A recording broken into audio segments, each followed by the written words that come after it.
Bem-vindo ao episódio 3 de Detetives de Casos Antigos, Muito Perto de Casa. Uma série mensal patrocinada pelo Patreon, onde selecionamos 5 apoiadores do Patreon aleatoriamente e examinamos casos apresentando sua cidade natal. Unedro. Para ver sua cidade natal destacada, confira nosso Patreon no link abaixo. Naira. E agora vamos mergulhar nas histórias que assombram as ruas de suas cidades natais. Hanaburo. Os mistérios que atingem muito perto de casa.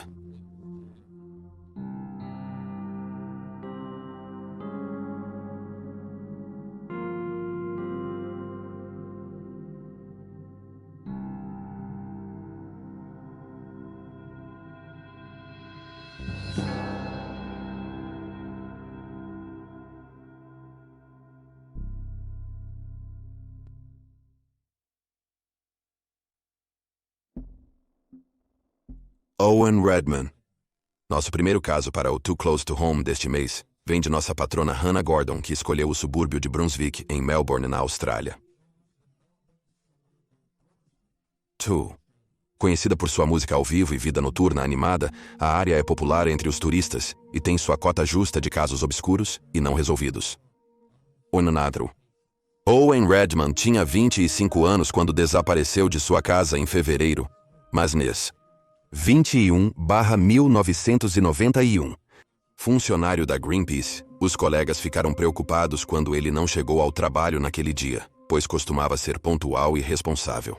Ficou mais preocupante quando ele nem chegou a receber seu salário no mês. Ao investigar a casa de Owen, as autoridades descobriram que seu dinheiro, livros bancários e itens pessoais haviam sido deixados para trás. Passaporte estava intacto. A única coisa que estava faltando era a roupa que roupa do desaparecimento. O mais notável, disse sua família, foi que ele deixou para trás seu kit de limpeza de lentes de contato, algo que ele era, citando, fanático, em sempre ter consigo. Tiriniro. Seu irmão Dylan disse aos meios de comunicação que Owen era um jovem inteligente e emocional, e que ele era um espírito livre. Manor. Não era incomum para ele desaparecer por alguns dias de cada vez, ou não entrar em contato com sua família regularmente. Ele também era conhecido por possuir vínculos com comunidades nacionais. Seu pai, João, disse à polícia que a última vez que viu seu filho foi por volta de seu aniversário em 8 de outubro, cerca de 4 meses antes. Owen acabou de se separar do parceiro e está abalado. Aparentemente, ele estava um pouco deprimido com a situação. Dylan lembrou que a ex-esposa de Owen havia dito a ele que Owen havia parado de beber e se tornado cada vez mais retraído no período que antecedeu o desaparecimento. Dylan, agora um professor do ensino médio, passou as últimas décadas procurando seu irmão desaparecido, criando a página do Facebook Encontre Owen Redman e falando com veículos de notícias o máximo possível. Sanorinil. Ele tem participado ativamente de fóruns como Reddit e WebSleuths. Ele continua deixando seu número na lista telefônica caso Owen queira entrar em contato. E em 2014, forneceu seu DNA para a polícia caso eles encontrassem um João. No mesmo ano, ele participou de uma caminhada simulada de 573 quilômetros, na qual caminhou 20 quilômetros por dia até 30 de junho, onde caminhou 50 quilômetros. O propósito era ampliar a conscientização sobre o caso desaparecido de Owen e outros na Austrália. Acompanhado por seus entes queridos e de pessoas desaparecidas, ele descreveu Owen como seu herói. Ele também mencionou que ter um irmão desaparecido é como viver um luto constante. Um ano após Owen sumir, Dylan foi informado por carta que o jovem de 25 anos morreu de overdose. Dylan e alguns policiais acreditam que a nota foi escrita pelo próprio Owen. Além da carta, houve muito poucas pistas. Dylan especulou que seu irmão ou desapareceu ou se mudou para o exterior. As autoridades citaram teorias semelhantes, acreditando que ele possa ter se mudado para um assentamento aborígene ou uma fazenda de gado, seja na Austrália Ocidental ou no Território do Norte. A escassez de informações limita as teorias no caso de Owen. Suspeita-se que ele foi vítima de um crime ou cometeu suicídio. Um usuário do Reddit Sugeriu que Owen pode ter sofrido uma overdose, intencional ou acidental, e seu corpo escondido por um conhecido ou amigo. Um viciado, embora não haja evidências para corroborar isso. Garine. Alguns questionaram se a carta era uma brincadeira de mau gosto, escrita por um terceiro. Dylan disse que Owen queria mudar de identidade e recomeçar. O jovem de 25 anos era conhecido pelos pseudônimos Simão Stuart ou Moreira. Infelizmente, o pai deles, João, morreu recentemente de câncer e a mãe em um acidente de carro em 2012. A carta de um especialista jurídico permaneceu sem resposta após suas mortes.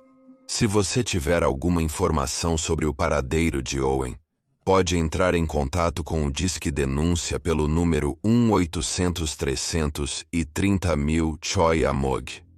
Nosso próximo caso é trazido até você pelo nosso Patreon, The Requiem 78, que escolheu a Coreia do Sul. Icronins. No Ocidente, a Coreia do Sul é famosa mundialmente por suas indústrias de entretenimento e música. Geralmente, seus casos não solucionados não são comumente debatidos ou conhecidos aqui, mas isso não implica que não existam. Choi Amog era um recém-casado de 35 anos em 2016. Ela, seu marido Jeon e seu cachorro moravam em um apartamento no 15º andar. Choi era conhecida por ser uma jovem responsável e gentil.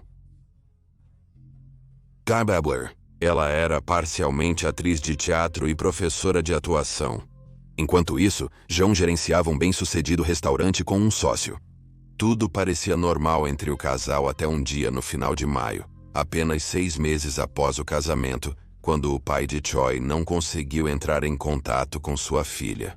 Ele tentou falar com o Jeon no restaurante dele, mas disseram que não o viam desde 28 de maio. No dia seguinte, Choi não apareceu para trabalhar. Darhisen. John, ao atender a ligação de colegas preocupados, disse que ficaria ausente do trabalho por um período. Ao que parece, ele falou mesmo no trabalho. Outro dia se passou, e no dia 30 de maio, Choi enviou uma mensagem para seu chefe para dizer a ele que ela estava no hospital e que não poderia comparecer aos ensaios mais tarde naquele dia. Ela se desculpou pelos possíveis problemas devido à sua ausência. Ela ainda disse que estaria inacessível por um curto período. O chefe de Choi disse à mídia sul-coreana que não acreditava que era ela. Ele percebeu que ela estava falando de maneira diferente do habitual. Ela parecia muito mais formal e rígida em suas mensagens de texto do que normalmente pareceria. Kato. No dia 31 de maio, o chefe de Choi foi informado por John que sua esposa havia ingerido uma overdose de medicamentos prescritos e estava em recuperação no hospital. Essa história não foi totalmente surpreendente para quem conhecia Choi, dado seu histórico de depressão e tentativas de suicídio anteriores. No entanto, mais tarde, as autoridades descobririam que a última vez que Choi pegou sua medicação foi em março. Quinto, ela tinha 3 meses de gravidez quando desapareceu. Quando as famílias não conseguiram contatar o casal, acionaram a polícia local. No apartamento do casal, tudo parecia em ordem. Havia roupa na varanda e pratos sujos na pia. Não havia sinais de luta, entrada forçada ou vestígios de sangue. Era estranho que o cachorro de Choi havia sido deixado sozinho e ela e o marido estavam desaparecidos. Seus passaportes, carteiras, laptop e algumas vestimentas sumiram. Após investigações, descobriu-se que não existia registro recente de Choi sendo admitida em qualquer hospital local. Ao verificar no CCTV do prédio do apartamento, as autoridades descobriram que Choi foi vista pela última vez no elevador, após retornar das lojas por volta das 10 ou 11 da noite, no dia 27 de maio. Janeiro. John voltou do trabalho às 3 da manhã, 5 horas após Choi. Pegaram o elevador juntos.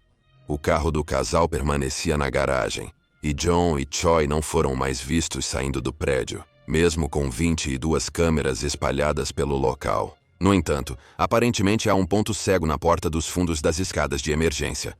Bonquinos. Embora haja câmeras aqui, é possível que o casal tenha conseguido passar sem ser visto. Abaura.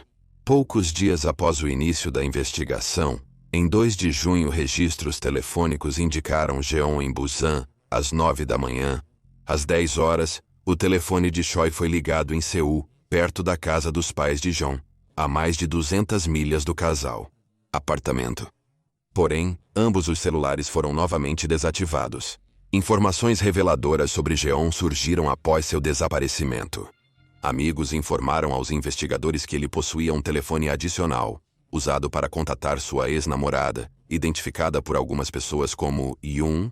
O casal não se casou devido à desaprovação das suas famílias. Yoon casou-se com outro homem, mas divorciaram-se meses depois. Seu ex-marido notou suas suspeitas. Ela estava tendo um caso com Jeon. Relatos indicam que Yoon assediou tanto Choi que ela teve que trocar seu número de telefone.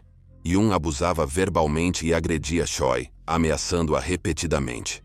Ainda mais estranho, descobriu-se que ela estava na Coreia do Sul no momento do desaparecimento do casal, apesar de agora viver na Noruega com seu segundo marido. No Arel. Informaram que ela utilizou apenas dinheiro e transporte público durante sua estadia. Ela também deixou o número de telefone de John, que não estava disponível para ela. John, agora na Noruega com seu segundo marido, não tinha telefone disponível quando o casal desapareceu. O pai de Jeon também é suspeito desde o desaparecimento do casal. Relatos sugerem que ele não avisou a mãe de Choi sobre seu desaparecimento. Inicialmente, ele estava ansioso em ajudar, sendo responsável pelo registro dos boletins de desaparecidos. Mas ele mudou seu discurso mais tarde, dizendo em uma entrevista que protegeria seu filho. Kissing Crew. Depois ele perdeu o interesse em encontrar o par. Tashna. Yoon foi preso, mas logo liberado. John, pai de Jeon, foi preso em novembro de 2017, porém sem acusações aparentes. Ela reside na Noruega. A maioria das teorias do caso envolve Yoon. Muitos detetives online suspeitam que Jeon matou sua esposa para ficar com Yoon, enquanto outros especularam que Yoon matou Choi, e Jeon a ajudou a encobrir. Sekerunas. Foi teorizado que Yoon matou Choi em um acesso de raiva, após descobrir que ela estava grávida, já que Yoon havia perdido seu próprio filho em 2015 como nono. Até hoje o casal ainda está desaparecido, deixando o caso de Choi e John sem solução. Compra. Emma Filipoff. Passando para o nosso terceiro caso, este é de um patrono anônimo, que escolheu o belo cenário de Victoria, Canadá, como sua localização. Saskatchewan, capital da Colômbia Britânica. Victoria é conhecida por sua cidade pitoresca e colorida, suas ruas e seu deslumbrante porto interno. Também abriga um dos casos mais infames de desaparecimento do Canadá. Nascida em 6 de janeiro de 1986, Emma Filipoff era conhecida por ser tímida e sensível, tornando-a incomum entre seus 3 irmãos atléticos e extrovertidos. Jessie Lakino. Como adulta, ela aprendeu fotografia e frequentou a escola de culinária, e nunca compartilhou sua natureza privada e tranquila. Sinus. Emma chegou em Victoria, no outono de 2011, vinda de Ontário. Ela foi empregada temporariamente no restaurante de frutos do mar Peixe Vermelho Peixe Azul no Porto Interno, mas como o trabalho era sazonal, ela saiu no final de outubro de 2012, embora fosse esperado que ela retornasse na primavera seguinte. Emma, ao chegar na cidade, primeiro morou com uma amiga de infância, depois alugou seu próprio apartamento no mesmo prédio.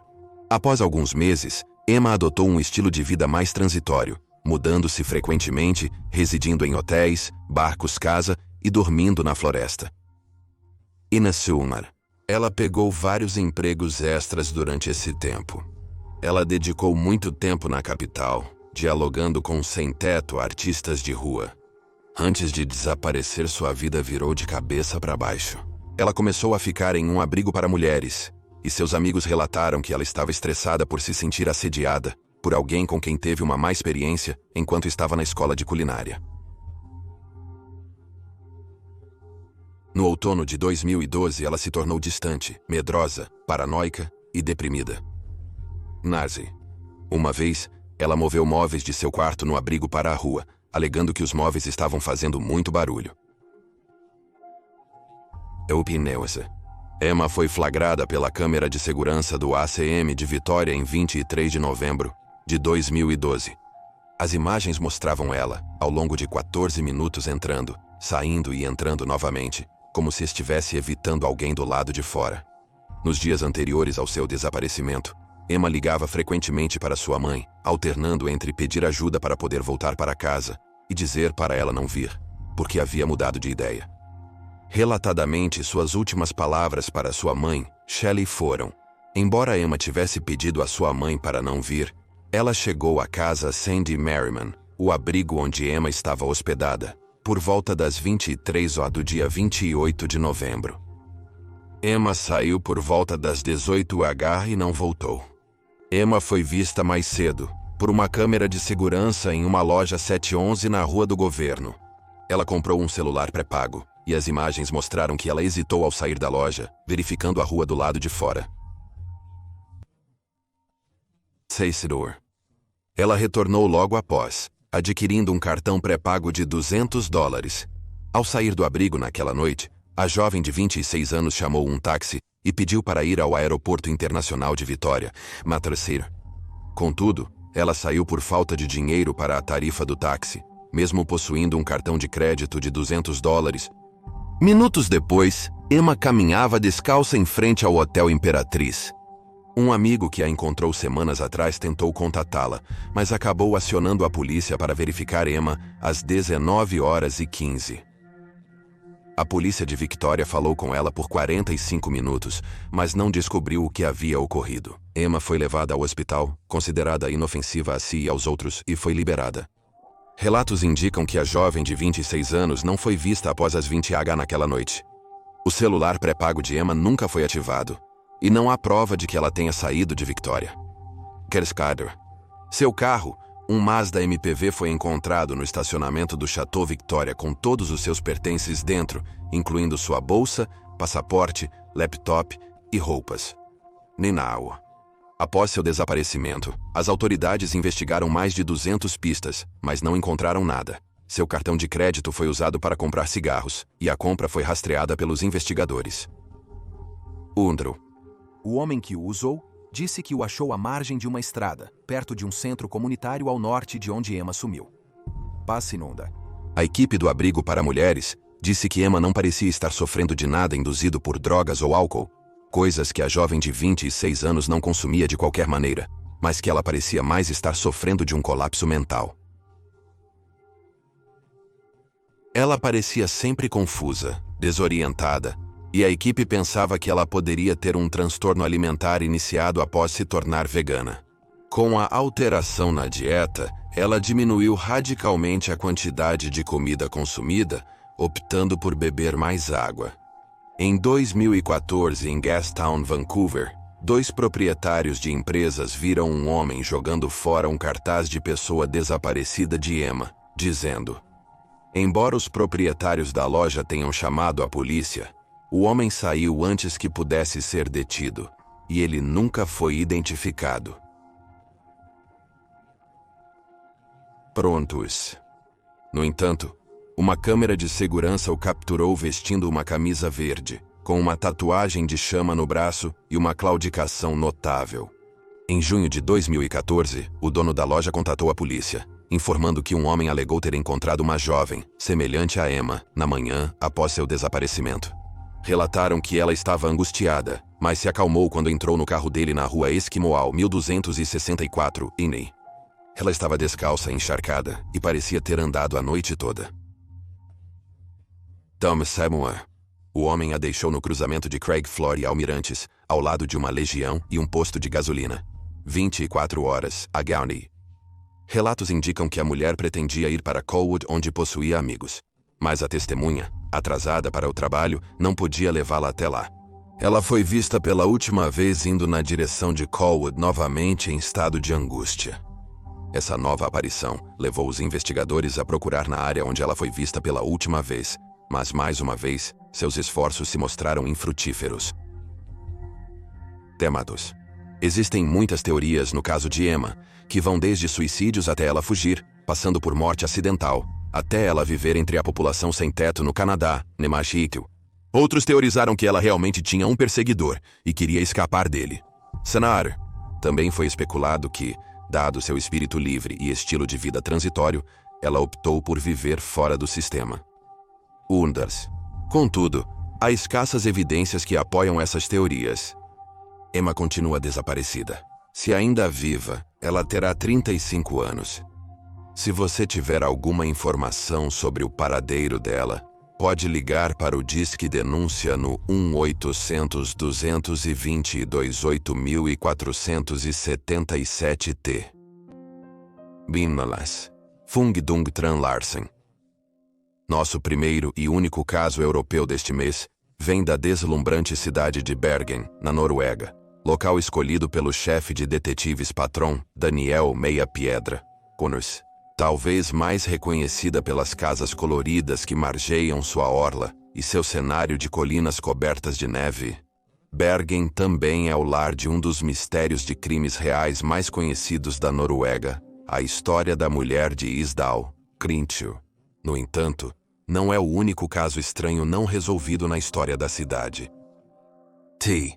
Fung Dung Tran Larsen, mãe norueguesa vietnamita de 22 anos com 2 filhos, desapareceu em Bergen. Nasceu e cresceu no verão de 2007 em Bergen. Apenas 3 semanas e meia antes de desaparecer em 14 de julho, ela havia dado à luz a sua segunda filha, uma menina. Kars. Ela retornou da clínica de mulheres com seu recém-nascido em 20 de junho. No entanto, quando ela não compareceu a uma consulta médica que tinha uma semana após o parto, seu marido não se preocupou, dizendo que sua esposa estava se isolando, conforme um antigo costume vietnamita. Ela não foi dada como desaparecida até 20 de julho, depois que seu marido entrou em uma delegacia Sematero e contou a um policial lá. Parecia confuso ao ser detido e interrogado pelas autoridades, que insistiram para que preenchesse um relatório de desaparecimento. Pelo que os investigadores descobriram, a mãe de 2 filhos foi vista pela última vez fora da casa compartilhada pelo casal em 23 de junho, depois que eles voltaram de um dia de compras. Niru. Uma foto de T foi tirada no mesmo dia, foto tirada pelo marido dela na sala de estar. Essa foi a última vez que o celular de T foi usado. Gurmarada. Após um mês, T. Nirwan foi dada como desaparecida. A polícia local prendeu seu marido, cujo nome completo nunca foi divulgado, mas que é frequentemente referido como Larsson Ner. Embora nenhum corpo tenha sido descoberto, Larsson, juntamente com seus pais e irmão, foram detidos pela polícia e acusados de homicídio premeditado. O irmão e pai de Larsson foram soltos após algumas semanas. No dia 21 de novembro, ele e sua mãe também foram libertados, pois o Tribunal Distrital de Bergen rejeitou o pedido da polícia para a continuação da custódia uma semana antes. A promotoria recorreu desta decisão, mas o recurso foi rejeitado e a sentença mantida. Como resultado, toda a família saiu ilesa. Contudo, a polícia ainda não havia finalizado com eles. As autoridades prenderam os 2 no início do próximo ano. Cães farejadores de cadáveres foram usados pela polícia para buscar sinais de T na propriedade da família. Meses depois, em abril, utilizaram mergulhadores e um mini-submarino para buscar numa área marítima. Porém, o jovem de 22 anos continuava desaparecido. Em setembro de 2009, o procurador-geral anunciou que o caso havia sido completamente arquivado por falta de provas. As acusações contra a família foram descartadas. A polícia, contudo, manteve a crença de que o caso foi totalmente arquivado por falta de provas. Apesar de mais de 100 buscas pelos restos mortais de T, uma abundância de pistas e dicas do público em geral, e mais de $1.800.000 gastos no caso, a mãe de 2 nunca foi localizada. Minonwas. Autoridades declararam que a família não colaborou na investigação. Outro incidente notável é que, ao investigar a família, os detetives analisaram 5 dos 5 telefones dos membros da família. Porém, ao voltarem no dia seguinte com um mandado para desbloquear os celulares, todos os 5 sumiram de repente. Até hoje, T ainda está desaparecida e ninguém nunca foi acusado em seu caso. Nos anos seguintes ao seu desaparecimento, seus pais tentaram obter a custódia de seus filhos, mas falharam. Karn ainda moram com o pai. Em 2013, Larsson tentou declarar T legalmente morto. Em 2013, Larsson tentou declarar T legalmente morto, mas isso também falhou. Segundo um usuário do Reddit, o filho do casal foi para o jardim de infância logo após sumir. Parece que Larson não preencheu o nome da mãe. Lauer. Se T estivesse viva, ela não poderia pegar seu filho na escola. O caso também inclui vários processos judiciais estranhos. O primeiro processo foi uma ação civil movida contra Larson pelos pais de T e na Seguar. Procuravam respostas. Porém, Larson teria aceitado seu pedido. A família fez os pais arcarem com uma responsabilidade e pagou ao casal $31.000, evitando explicações em tribunal. Contudo, Larson esclareceu que não estava assumindo responsabilidade pelo ocorrido com T, nem admitindo culpa. O outro processo foi movido por Larson e sua família contra a mídia por usar fotografias da mãe de dois em seus artigos. A família reivindicou os direitos autorais das imagens, distribuídas pela polícia a diversos veículos de notícias, para compartilharem a história. Eles acionaram a mídia por aproximadamente $200.000. Porém, o processo deles falhou. A maioria que se depara com esse caso acredita que Larson matou a esposa e fez a família ajudar a encobrir. Muitos especularam que ele e T tiveram uma discussão acalorada, ou talvez que T planejava partir e levar seus filhos. No entanto, até que seu corpo seja encontrado ou uma peça incriminatória de evidência venha à luz, é tristemente improvável que veremos respostas neste caso. Marigheuss.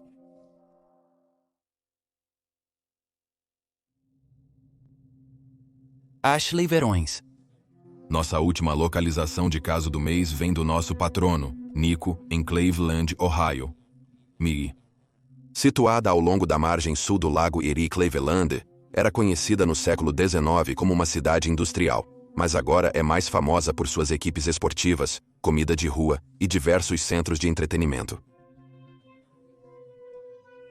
Mas como todos nós sabemos, toda cidade tem seus mistérios. Nassau. Ashley Verões, nascida em 16 de junho de 1993, teve uma infância caótica. Com uma grande família estendida e uma natureza rebelde em sua adolescência, ela frequentemente alternava entre as casas de tios, tias e avós, bem como a de sua própria mãe. No dia 9 de julho de 2007, Ashley, de 14 anos, teve um início de dia difícil quando ela e seu tio-avô, Kevin Donatan, entraram em uma discussão porque a adolescente supostamente estava participando de fofocas da família, usando seu telefone. Donatan, irritado, destruiu o celular dela. Ashley foi vista pela última vez mais tarde naquele dia, saindo de uma festa na piscina na residência de um de seus outros tios, no quarteirão 2100 da West 96 Street, perto da Avenida Madison West. Ao sair, ela disse aos parentes que iria caminhar até a casa da tia, a 10 minutos de distância a pé, mas ela nunca chegou. No começo do verão, Ashley foi mandada para viver com a avó, mas ainda conversava com a mãe a cada 2 dias. A recente permissão para morar com a tia pode justificar, segundo o projeto Charlie, porque levou todas as roupas ao desaparecer. Contudo, 2 dias se passaram devido à complexa vida doméstica da jovem de 14 anos, antes que notem seu desaparecimento. Sua mãe acreditava que ela estava com a avó, mas a avó imaginava que ela estava com Donatan. Donatan, por sua vez, disse como a mãe de Ashley que pensava que ela estava ficando com a avó, Kathy. Inicialmente, a polícia local suspeitou que Ashley, devido ao seu ambiente doméstico turbulento e histórico de mau comportamento, fosse uma fugitiva. Antes de desaparecer, Ashley iniciou um namoro com um jovem de 16 anos apesar da proibição de sua mãe, porque considerava sua filha muito jovem para namorar. Depois disso, Ashley fez uma tatuagem com o nome do garoto e supostamente roubou dinheiro de sua mãe, incluindo uma vez em que roubou um salário inteiro. Mas, um mês após Ashley desaparecer, sua mãe recebeu uma ligação de um número desconhecido no trabalho. O interlocutor disse a ela: "Sou eu, mãe, estou bem, não se preocupe." Em seguida desligaram. Sua mãe falou que a voz parecia ser da Ashley, mas não tinha certeza. Meses depois, em novembro de 2007, a madrasta de Ashley acreditou vê-la dirigindo para oeste na rua 44. Ela cortou e tingiu o cabelo de loiro, mas sumiu antes do carro ser virado. Por um breve período de tempo, suspeitou-se que Ashley poderia ter se tornado uma vítima de Ariel Castro, que se declarou culpado de 937 acusações, de estupro, sequestro e assassinato, em 2013. Ele mantinha 3 mulheres jovens em cativeiro em sua casa em Cleveland até então. No entanto, nunca foram feitas conexões entre Castro e Ashley. Em 2015, a foto de uma jovem mulher foi mostrada em todo o país, quando era procurada por fraude. Uma câmera de caixa eletrônico em Rhode Island capturou uma mulher com semelhança impressionante com Ashley. No entanto, a esperança foi frustrada quando o FBI revelou no verão daquele ano que a mulher havia sido identificada e ela não era a menina desaparecida. Nero. Detetives online notaram semelhanças entre a Jane Doe do condado de Fond du Lac e Ashley. Contudo, a prova de DNA eliminou essa possível ligação. Em novembro de 2018, a polícia e o FBI visitaram a Avenida Honden, um local que Ashley costumava visitar. Também procuraram atrás dela E encontraram a casa dela na mesma rua. Enquanto estavam lá, as autoridades descobriram novas informações sobre os possíveis horários e locais em que ela poderia ter sido vista antes de desaparecer. Timon Bohara Santum. 2 anos depois, em 2020, o tio-avô de Ashley, Kevin Donatan, foi condenado a 35 anos de prisão após se declarar culpado de várias acusações de estupro, tentativa de estupro e imposição sexual bruta contra vários menores. Esses crimes foram cometidos ao longo de 25 anos. Apesar de Donatan ainda não ser suspeito, a polícia vasculhou sua casa devido ao sumiço de Ashley em 2019. Muitos suspeitam de seu envolvimento. Há outras teorias sobre o sumiço de Ashley além da participação de Donatan. A outra sugestão é que ela foi alvo de um assassino oportunista ou de alguém que a levou e a mantém presa à força. Autoridades afirmam que, apesar de acreditar que Ashley saiu voluntariamente, é possível que esteja em cativeiro. O caso de Ashley continua aberto e ativo. Se Ashley ainda vive, ela fará 27 anos este ano. Se souber algo sobre o desaparecimento dela, contate a linha de dicas do FBI no 216-425-7000, 622-6842. Estes são os fatos. Por favor, comente abaixo com suas teorias e especulações. E lembre-se de curtir este vídeo e se inscrever para apoiar o canal. Gratidão a todos os nossos incríveis apoiadores do Patreon.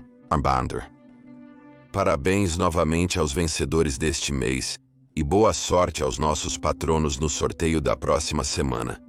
Obrigado por assistir, fique alerta, fique seguro e nos vemos na próxima vez.